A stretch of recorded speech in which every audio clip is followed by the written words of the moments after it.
हाँ तो नमस्कार मेरे प्रिय भाई बहनों, वापस सबसे स्वागत है हमारे यूट्यूब चैनल में। आज की इस वाले वीडियो में हम क्लास 10 सब्जेक्ट मैथ ट्राइंगल यानी त्रिभुज के काफ़ी इंपॉर्टेंट टॉपिक पाइथागोरस थ्योरम यानी पाइथागोरस प्रमेय को सिद्ध करने वाले हैं, जिसमें आपको हम बतलाएंगे किस तरह से सिद्ध किया जाता है पाइथागोरस प्रमेय। पूरा स्टेप बाय स्टेप पूरा प्रोसेस बतलाने वाले हैं। तो काफ़ी इंपॉर्टेंट टॉपिक है, आपके बोर्ड एग्जाम में लगभग 2 से 3 वर्षों में एक बार पूछ लिया जाता है। इसीलिए इस वीडियो को जरूर लास्ट तक देखिएगा। वीडियो पसंद आता है तो वीडियो को लाइक कर दीजिएगा और चैनल पर नए हैं तो चैनल को सब्सक्राइब कर लीजिए, ताकि इसी तरह की इन्फॉर्मेटिव वीडियो आपको प्राप्त होती रहे। हम फटाफट से वीडियो की शुरुआत करते हैं। कोई भी डाउट रहने पर आप कमेंट में पूछ सकते हैं, हम आपके कमेंट का जवाब जरूर देंगे। तो चलिए फटाफट से हम वीडियो की शुरुआत करते हैं। तो देखिए, आज की इस वीडियो में हम लोग पाइथागोरस प्रमेय को यानी पाइथागोरस थ्योरम को सिद्ध करने वाले हैं। सबसे पहले तो आपको बतलाते कि यह पाइथागोरस थ्योरम रिलेटेड किससे है। सबसे पहली बात, यह ट्राइंगल चैप्टर हम लोग पढ़ रहे हैं तो यह ट्राइंगल से रिलेटेड होगा, यानी त्रिभुज से रिलेटेड होगा। लेकिन किस त्रिभुज से, क्योंकि त्रिभुज के कई सारे प्रकार होते हैं। समबाहु त्रिभुज, समद्विबाहु त्रिभुज, समकोण त्रिभुज। किस त्रिभुज से संबंधित है, तो इसका जो पाइथागोरस सर ने जो दिया है डिफिनेशन वो यह है कि किसी समकोण त्रिभुज, यानी यह जो पाइथागोरस थ्योरम है यह समकोण त्रिभुज में लगने वाला है। ठीक, पाइथागोरस प्रमेय कहता क्या है, किसी समकोण त्रिभुज के कर्ण का वर्ग अन्य दो भुजाओं के वर्गों के योग के बराबर होता है।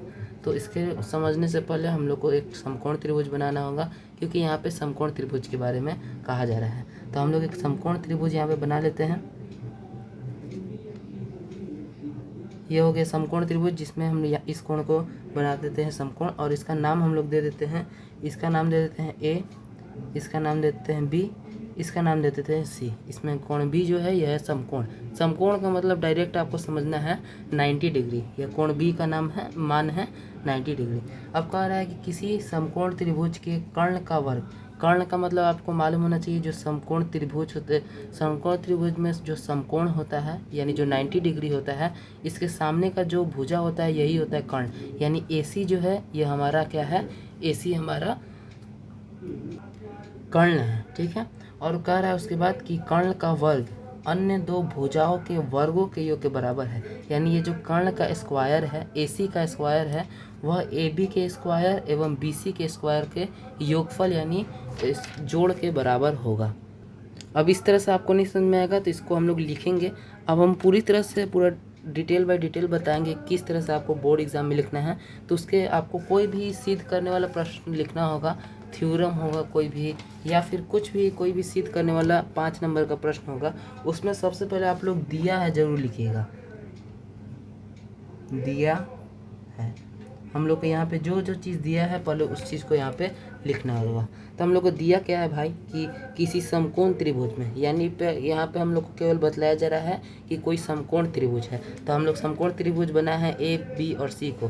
तो हम लोग लिखेंगे कि त्रिभुज A, B, C एक समकोण त्रिभुज है। ठीक, एक समकोण त्रिभुज है। और क्या हम लोग को मालूम है, और यह मालूम है कि यह जो कोण B है यह 90 डिग्री है। तो हम लिखेंगे जिसमें कोण B बराबर 90 डिग्री। इसके अलावा तो हमको कोई मालूम ही नहीं है, कुछ इतना ही मालूम है, तो इतना ही पे हम लोग इसको छोड़ देंगे। तो दिया है हमारा कंप्लीट हो गया। अब हम लोग को सिद्ध क्या करना है भाई इस क्वेश्चन में, तो हम लोग को सिद्ध करना है कि किसी समकोण त्रिभुज में कर्ण का वर्ग अन्य दो भुजाओं के वर्गों के योग के बराबर होता है। तो पहले हम लोग लिखेंगे कि सिद्ध करना है, सिद्ध करना है। क्या सिद्ध करना है यह हम लोग को अब लिखना है। तो हम लोग को सिद्ध करना है कि कर्ण का वर्ग, कर्ण हमारा AC है, AC का स्क्वायर लिखेंगे हम लोग, AC का स्क्वायर बराबर है किसके बराबर है, तो अन्य दो भुजाओं के वर्गों के योग के बराबर। अन्य दो भुजाएं कौन कौन है भाई, तो अन्य दो भुजाएं हैं आपका A और B और B और C।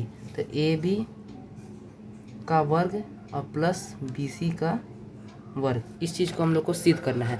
क्योंकि क्वेश्चन में कहा जा रहा है कि किसी समकोण त्रिभुज के कर्ण का वर्ग अन्य दो भुजाओं के वर्गों के योग के बराबर होता है। तो AC कर्ण है, कर्ण का वर्ग बराबर अन्य दो भुजा AB और BC हैं, तो अन्य दो भुजाओं के वर्गों, या वर्ग मतलब स्क्वायर का योग के बराबर होता है। इस चीज़ को हम लोग को सिद्ध करना है। तो देखिए इस तरह के क्वेश्चन में आप लोग का इसी तरह से सिद्ध नहीं हो जाता है, इसके लिए आपको कुछ रचना करना पड़ता है। मतलब मैथ का रूल कहता है कि आप कोई भी सिद्ध करने वाला प्रश्न में फिगर में आप किसी भी प्रकार का रचना कर सकते हैं। अब रचना करने का मतलब हम इसमें कोई लंब डाल देंगे, कोई अलग से भुजा खींच लेंगे, मतलब रचना कर सकते हैं। तो हम लोग को यहाँ पे एक रचना करना पड़ेगा। तो हम लोग लिख लेते हैं रचना। रचना में हम लोग करेंगे क्या, तो देखिए रचना में हम लोग यहाँ से B से एक लंब डाल देंगे AC पर, और इसका हम लोग नाम दे देंगे D। ठीक, लंब का मतलब होता है कि 90 डिग्री जहाँ पे कोण बनता है। जैसे मैं यहाँ पे इस तरह का कोई रेखा है, इस पर हम लोग ऐसे कोई भी रेखा डाल देंगे, कोई लाइन डाल देंगे, तो इसका बीच का जो कोण हो जाएगा यह 90 डिग्री कोण हो जाएगा। तो वही हम लोग BD लंब डाल दिए हैं AC पे। इस चीज़ को भी हम लोग को यहाँ पे लिखना होगा। तो रचना में हम लोग क्या लिखेंगे, रचना में हम लोग लिखेंगे कि BD, B और D, BD यह शीर्षलंब का साइन है, इस साइन को शीर्षलंब कहते हैं। तो BD शीर्षलंब है A और C पर, AC पर डाला। ठीक है, BD शीर्षलंब AC पर हम लोग डाले हैं। इतना चीज़ हम लोग लिख लेंगे। रचना कंप्लीट हो गया, रचना हो गया। अब हम लोग को क्वेश्चन सॉल्व करना आगे। तो देखिए अगर कोई क्वेश्चन सॉल्व करना रहता है तब यहाँ पे हम लोग हल लिखते हैं और आगे सॉल्व करते हैं, लेकिन यहाँ पे हम लोग को सिद्ध करना है, तो यहाँ पे हम लोग लिखेंगे सिद्ध। इस तरह से हम लोग लिख के एरो कर देंगे। इस तरह से आप इस फॉर्मेट में बनाइएगा तो आपका एक भी नंबर मैथ में नहीं कटेगा। देखिए हम आपको बतला दे रहे, मैथ ही एक ऐसा सब्जेक्ट है जिसमें आपका नंबर नहीं कटता है, क्योंकि अन्य सब्जेक्ट में आपको राइटिंग मिलाया जाता है, आपका लिखने का ढंग मिलाया जाता है। मैथ में है कि आपका ये चूंकि हलन सही जगह दिए हैं, इस तरह से आप स्टेप बाय स्टेप मैथ सही सॉल्यूशन करेंगे तो आपका एक भी नंबर नहीं कटेगा। ऐसा हम क्यों बतला रहे हैं, क्योंकि मैथ में मेरा खुद 98 नंबर आया है, जिसमें सब्जेक्टिव मेरा सभी गलत सही था, केवल 2 थे ऑब्जेक्टिव मेरा गलत था, उस कारण से 98 नंबर था। तो आपको हम जो स्टेप बता रहे हैं ये 100% सही स्टेप है, आपको पूरा का पूरा नंबर मिलने वाला है यदि आप इस तरह से अपने एग्जाम में लिखेंगे तो। ठीक, तो यह इस तरह से सीधे हम लिख देंगे। अब हम लोग देखेंगे इसको, इस जो क्वेश्चन है, ये जो थ्योरम है, इसको सिद्ध करने के लिए हम लोग को करना क्या रहता है। हम लोग को करना यह रहता है कि यहाँ पे आप देखिए जो रचना की हम लोग रचना BD लंब डाले हैं, इससे 2 त्रिभुज बन रहा है। एक त्रिभुज बन रहा है AB और D, ये वाला त्रिभुज बन रहा है एक ठीक, और दूसरा त्रिभुज बन रहा है BD और C। ठीक, 2 त्रिभुज बन रहा है। तो इन दोनों त्रिभुज को हम लोग को समरूप करना होगा आपस में। मतलब कि यह जो छोटा वाला त्रिभुज है ABD, इससे बड़ा वाला त्रिभुज ABC, यानी पूरा का पूरा त्रिभुज से हम लोग को समरूप दिखाना होगा। उसके बाद फिर इसी छोटे वाले साथ करना होगा। इस तरह से आप नहीं समझिएगा, हम लिख के समझाते हैं। पहले हम लोग यह जो छोटा वाला त्रिभुज है AB और D लिखते हैं। त्रिभुज ABD एवं यह जो पूरा त्रिभुज है ABC, त्रिभुज ABC में। अब में का मतलब आप समझ गए होंगे कि हम लोग को इन दोनों को समरूप दिखलाना है आपस में। तो इन लोग में सबसे पहले हम लोग ढूंढेंगे कि कुछ कॉमन चीज़ है कि नहीं। तो देखिए कोण यहाँ पे A आप देखेंगे तो इसमें भी है और A इसमें भी है। इसमें देखिएगा तो त्रिभुज ABD में यह कोण A है। ठीक है, यह किस कोण की बात की जा रही है, और पूरा का पूरा त्रिभुज में भी यह कोण है। तो हम लोग लिख देंगे कोण A बराबर कोण A। क्यों लिखे भाई हम लोग, क्योंकि यह उभयनिष्ठ है, उभयनिष्ठ है। इसी को इंग्लिश में उभयनिष्ठ को ही हम लोग कॉमन कहते हैं। यह दोनों में कॉमन है, कोण A इसमें भी है और कोण A इसमें भी है। ठीक, अब एक वो चीज़ आपके सामने है, यह जो कोण यहाँ पे जो D है, D इसमें 90 डिग्री का कोण बना है, और यहाँ पे जो B है इसमें भी 90 डिग्री का कोण बना है। तो 90 डिग्री आपस में बराबर होगा। तो हम लोग लिखेंगे कोण ADB, कोण ADB। अब आप पूछिएगा कि इस D को हम लोग बीच में क्यों रखे हैं, क्योंकि हम लोग को D के बारे में यहाँ पे बतलाना है। यह D जो है यह 90 डिग्री है, तो जिस कोण के बारे में बतलाना रहता है उसको बीच में रखना रहता है। ठीक है, इतना आपको मालूम होना चाहिए। ठीक, तो कोण ADB बराबर है किसके, तो कोण ABC, कोण ABC सी। अब फिर वही क्वेश्चन यहाँ मत करिएगा कि कोण बी बीच में क्यों रखे हैं, क्योंकि कोण बी के बारे में हम लोग को बतलाना है। तो देखिए इस तरह का जो आपका कोण रहता है इसमें आप लोग को पहला और दूसरा चीज़ पे ध्यान नहीं देना रहता है, बीच वालों को केवल ध्यान देना रहता है। यहाँ पे डी के बराबर है बी, डायरेक्ट आपको यही समझना है, ठीक। अब यह क्यों हम लोग लिखे हैं, चूँकि प्रत्येक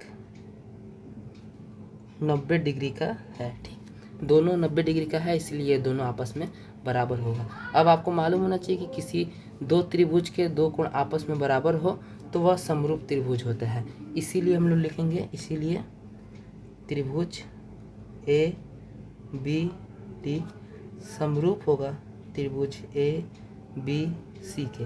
क्यों होगा भाई, कैसे होगा, तो कोण समरूपता से, कोण समरूपता से। इस तरह से यहाँ तक हम लोग छोड़ देंगे। अब उसके बाद आप लोग को मालूम होना चाहिए कि कोई दो त्रिभुज आपस में समरूप होते हैं तो उनकी जो संगत भुजाएं होती हैं आपस में समान अनुपात में होती हैं, ठीक है। तो संगत समान अनुपात का मतलब हो गया कि यहाँ पे हम लोग ले लेंगे A D upon A B बराबर में ए बी अपॉन ए सी।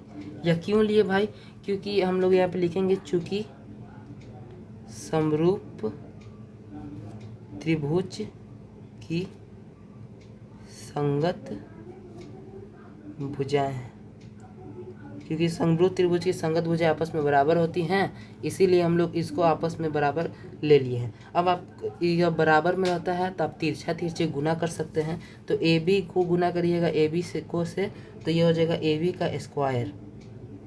का स्क्वायर, ठीक। यहाँ पे कंफ्यूज नहीं है ना आप लोग को, यहाँ पे हम लोग ए बी का गुना ए बी में किए हैं और ए डी का गुना ए सी में किए हैं। यहाँ पॉइंट का मतलब गुना है, इसमें आप लोगों को कंफ्यूज नहीं होना है, ठीक। इतना हो गया। अब इसको हम लोग मान लेंगे समीकरण नंबर 1, ठीक। अब जो हम लोग इस छोटे वाले त्रिभुज आप देखिएगा, इस त्रिभुज में त्रिभुज ए बी डी में त्रिभुज बड़े वाले ए बी सी को समरूप किए हैं। यहाँ पे हम लोग त्रिभुज ए बी डी में त्रिभुज ए बी सी को समरूप किए हैं, ठीक उसी प्रकार से हम लोग को त्रिभुज बी डी सी में त्रिभुज ए बी सी को समरूप करना है। तो आप अब यह मत सोचिएगा कि अब फिर से इतना ही लंबा हम लोग को प्रोसेस दोहराना होगा, ऐसा नहीं है, क्योंकि मैथ का रूल कहलाता है कि जब प्रोसेस सेम हो और दोनों का मतलब भी सेम ही हो तो हम लोग डायरेक्ट लिखेंगे इसी प्रकार से, इसी प्रकार से क्या होगा भाई, इसी प्रकार से ये जो त्रिभुज छोटा वाला बी डी सी, क्या है त्रिभुज का नाम, त्रिभुज बी डी सी समरूप होगा त्रिभुज ए बी सी के, त्रिभुज बी डी सी समरूप होगा त्रिभुज ए बी सी के। अब आप सोचिएगा कि हम शॉर्टकट मार रहे हैं, तो ऐसा कोई शॉर्टकट हम नहीं मारे। कोई आप मैथ का बड़ा विद्वान आदमी से भी पूछिएगा कि इसी प्रकार से लिखने पर क्या यह सही है कि नहीं, तो सब कोई कहेगा कि यह सही मेथड है। पूछिए क्यों, क्योंकि यहाँ पे हम लोग देखेंगे तो इसको हम लोग समरूप करने जाते हैं तो इसमें भी हम लोग कोण सी को उभयनिष्ठ मान लेते हैं, क्योंकि कोण सी इसमें भी है और कोण सी बड़े वाले में भी है। जिस तरह से इसमें हम लोग कोण ए को माने हैं उसमें कोण सी को मानना पड़ता है, ठीक। और इसमें जिस तरह से हम लोग 90 डिग्री लिए हैं इसमें भी हम लोग को 90 डिग्री डी और बी को लेना पड़ता है, यानी दोनों का जो मेथड था एकदम सेम था। तो जब मेथड सेम होता है तो आप लोग डायरेक्ट लिख दीजिएगा इसी प्रकार से, तो आपका क्वेश्चन 100% राइट होगा, इसमें कोई दो राय नहीं है, ठीक। अब जो चीज़ हम लोग यहाँ पे किए थे, इन दोनों को समरूप करने के बाद इनके संगत भुजाओं को निकाले थे, वैसे ही यहाँ पे भी हम लोग को इनके संगत भुजाओं को निकालना पड़ेगा। तो इनके संगत भुजा में हम लोग लिखेंगे यहाँ पे C D upon B C बराबर बी सी अपॉन ए सी।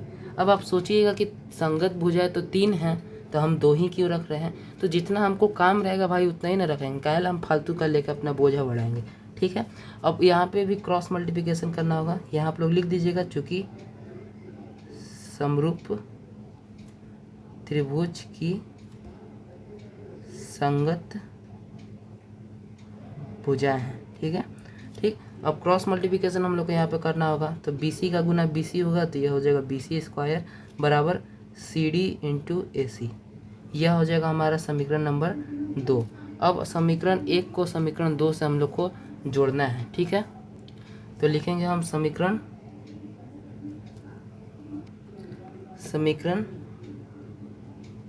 1 को समीकरण 2 से जोड़ने पर, ठीक है। समीकरण 1 को हम लोग समीकरण 2 से जोड़ेंगे। क्या करेंगे तो LHS जो होगा यानी बायां पक्ष उसको साथ में जोड़ेंगे और दायां पक्ष को साथ में जोड़ेंगे। तो इसमें LHS है AB², तो हम लिखेंगे AB² प्लस में इधर LHS है BC², तो यहाँ लिखेंगे BC² बराबर होगा। उसके बाद RHS को अब जोड़ेंगे, तो इधर RHS है AD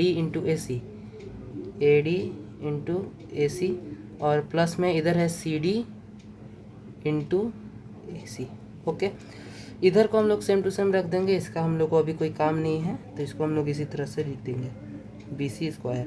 अब देखिएगा यहाँ पे आप लोग ये D है, यहाँ पे आप देखिएगा कुछ कॉमन देखने को मिलेगा आपको, तो निकाल लेना है। तब देखिएगा AC यहाँ भी है और AC यहाँ भी है, तो AC हम लोग निकाल लेते हैं कॉमन, तो इधर बचेगा AD और प्लस में इधर बचेगा CD, ठीक है। इधर को उसी तरह से छोड़ देंगे हम लोग, AB² प्लस BC² बराबर AC और ब्रैकेट का मतलब गुना होता है, तो गुना लिख देंगे। अब देखिए AD प्लस CD को हम लोग को जोड़ना है, तो फिगर में हम लोग देखेंगे यहाँ पे AD प्लस CD को हम लोग को जोड़ना है। तो AD यहाँ है, ठीक है, AD यहाँ है और CD यहाँ है, तो इन दोनों को जोड़िएगा। देखिए आपको समझना है, इतना है AD और इतना है CD, तो इन दोनों को जोड़ देंगे तो बनेगा AC हमारा, ठीक। AC हम लोग लिख सकते हैं, ठीक है। तो हम लोग यहाँ पे लिख देंगे आगे AD प्लस CD बराबर होगा AC, ठीक है। इसको हम लोग इसे छोड़ देते हैं, AB² बराबर, माफ़ करिएगा, AB² BC² बराबर AC इंटू AC होगा आपका AC²।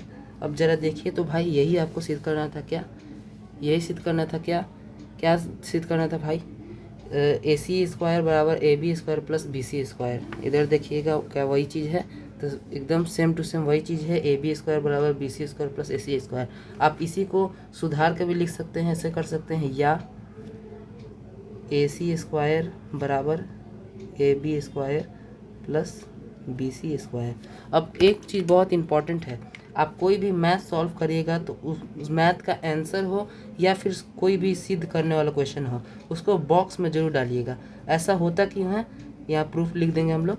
ऐसा इसलिए किया जाता है क्योंकि एग्जामिनर अगर ज़्यादा स्पीड में रहता है तो उसको आंसर आपका मिलता ही नहीं है कि आपका आंसर कहाँ, आप फाइनल आंसर आपका आया है। तो यदि आप बैक बॉक्स में डाल देते हो तो वो डायरेक्ट आपका आंसर भी देख लेगा और आपका पूरा जो प्रोसेस है उसको नहीं देख के भी आपको पूरा नंबर दे देता है। तो इसीलिए बॉक्स में ज़रूर करिएगा। बॉक्स में करने से आपका कॉपी देखने में भी अच्छा लगता है और एग्जामिनर पे भी प्रभाव पड़ता है। तो इसको करने के बाद प्रूफ लिख देना है और इस तरह से आपका यह जो क्वेश्चन सॉल्व हो जाएगा। एक बार फिर से हम रिपीट कर देते हैं।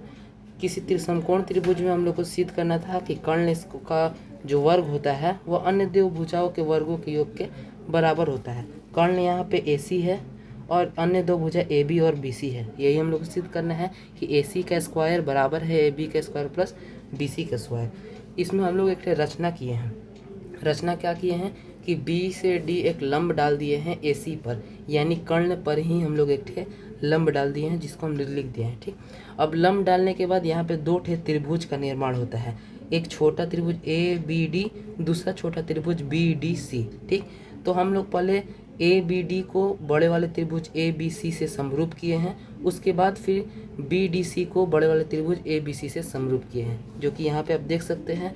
ABD को ABC से समरूप किए हम लोग। समरूपता का कसौटी था AA, समरूपता के कसौटी से हम लोग समरूप किए हैं। समरूप करने के बाद इनके संगत भुजाओं को हम लोग निकाल लिए हैं और उसके बाद तिरछा तिरछी गुना यानी क्रॉस मल्टीप्लिकेशन करके समीकरण 1 मान लिए हैं। सेम टू सेम प्रोसेस हम लोग दूसरे वाले त्रिभुज में भी किए हैं और उसमें भी हम लोग मान लिए हैं समीकरण 2। अब देखिए यहाँ पे आपको कन्फ्यूज़न सबसे ज़्यादा होता है यह जो संगत भुजाएं निकाला गया है इसको निकालने में। तो हम आपको बतला दे रहे हैं, काफ़ी सिंपल ट्रिक है इसका। आपको जो क्वेश्चन निकालना है जिस अनुसार, क्योंकि देखिए हमको निकालना था यहाँ पे AB² और BC² हम लोग को निकालना था, ठीक। ठीक। तो उसी के अनुसार हम लोग यहाँ पे सजाएंगे। देखिए हम जान से यहाँ पे ए बी और ए बी को तिरछा तिरछी गुणा करने लायक सजा है, क्योंकि हम लोग का आंसर में ए बी निकालना है। यहाँ भी इसीलिए हम लोग बी सी और बी सी को तिरछा तिरछी गुना में निकाले हैं, क्योंकि हम लोग बी सी स्क्वायर हम लोग को एग्जाम आंसर में निकालना है। इसीलिए यह जो सजाने का जो प्रोसेस है यह पूरी तरह से आप पे डिपेंड करता है।